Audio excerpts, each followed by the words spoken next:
To be honest, it's nothing but dominance. You know, coming back here, I know everybody's going to be like, oh, is the Olympic champion, world's fastest man, going to be able to win every race? It's my job to make sure that comes true. Absolutely. And sprint just came out. Walking through, just what did that mean to you to have that come out? How is that motivating you moving forward? Just what does that mean to your story in the sport? I mean, it's a lot of fun. I'm not going to lie. It's kind of about time that we got our opportunity to share our stories and have the biggest moment ever watched be, you know, documented throughout time.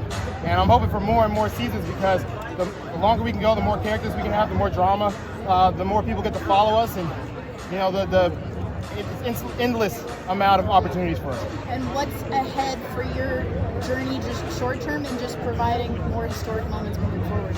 Right now, I'm gonna go get ready to race. I think this is probably gonna be my to be honest, my last indoor meet. You know, I don't really see a reason to keep going. There's a lot more track to be run later in the season, so I just wanted to make sure I came out here. I was able to put together a great start, a great acceleration, and you know, a finish like Noah Lyles. So I'm ready to go even more later on in the season. So this is a great start. The last few years you have gone through USA and even last year as well indoors. So why not this year? What's different? I mean, World Championships is in September, and to be honest, I think there's a lot of things that I could fill my schedule up with later in the middle of the season, and by not going to indoor, which is all the way in China, which I'm not trying to take that long of a trip for, you know, it saves me a lot of time to prepare for that moment. Training-wise, what's been different since the Olympics for you? I'd say that I've been really working on like my mechanics. A lot of today was the proprioception of just me trying to get my foot and hip to work together to create a better and quicker start. How do you feel about the time in your race? I mean, time is time. I'm more comfortable with how the race went. Getting the win is number one always. After that is, you know, how well did I execute it? How well did I go through the acceleration phase? How smooth did it feel? Did I feel like I had to stumble anywhere? Which I didn't feel that. I'm very excited for that, because now it just means, okay, I have the rhythm. I'm just gonna carry it through the rest of the year and just add more intensity, more speed, more power. Noah, both your wins today, prelim and final, were both kind of signature wins. Starting out kind of middle of the pack, and then top speed just carried you through to the end. What do you think that says? What does that tell you about your top speed heading into this year? I mean, this year it's always great to have top end speed. You know, it's my gift, but I'm more focused on what my weaknesses are. You know, how well and how good can I get my weaknesses to be, and matching up to my biggest strengths. You know, yesterday you talked a lot about transcending the sport. You had a grand entrance here today. Do you think we should make that more of a thing in track and field, where athletes show up and like you do in the NFL, where athletes show up in their game day suits or whatever?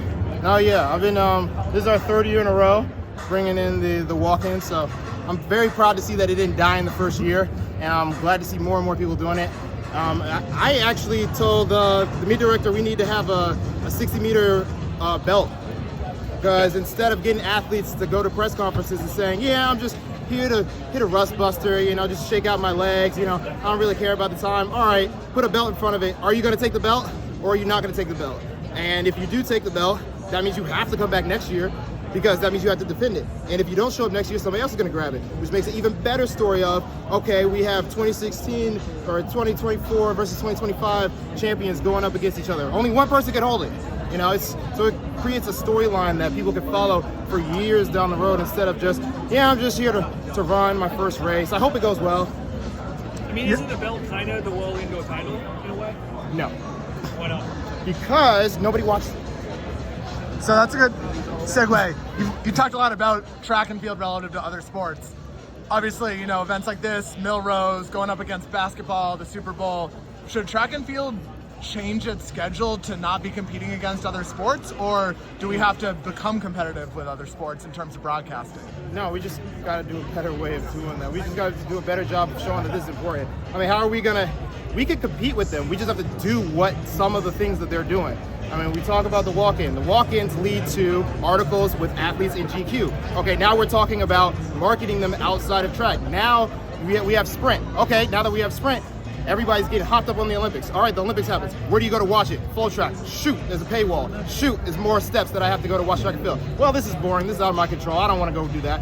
We just lost all those fans we gained with sprint. I was like, okay, we have to make this easier and everywhere for people to be able to go and grab it and get it attached to it.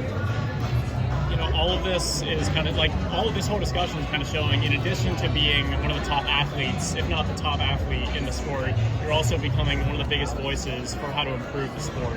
I mean, how does it feel to have both of those roles? I mean, it's a contradictory type situation. On one hand, I'm in the sport and I have the biggest voice now. If I leave the sport, I could do more behind the scenes, but you know, I'm not in the limelight anymore. So it's a very hard position at times. And then, you know, you can't get your cake and eat it too sometimes. You know, you're either changing the sport and changing something that people love and they hate you, or you're just going along with everybody and they love you just for going along with the flow. So it has its ups and downs for sure. What was it like being introduced as the Olympic champion and having to play your race before the prelims? Oh, I love it. I love it every time. I was just, it was funny. This is probably the corniest joke I ever came up with. Me and Julie and Alfred got in the elevator at the same time, and then she got off, and I was like, shoot, that was the world's fastest elevator. And do you have a message for Tyreek Hill? See me on the track. On a side note,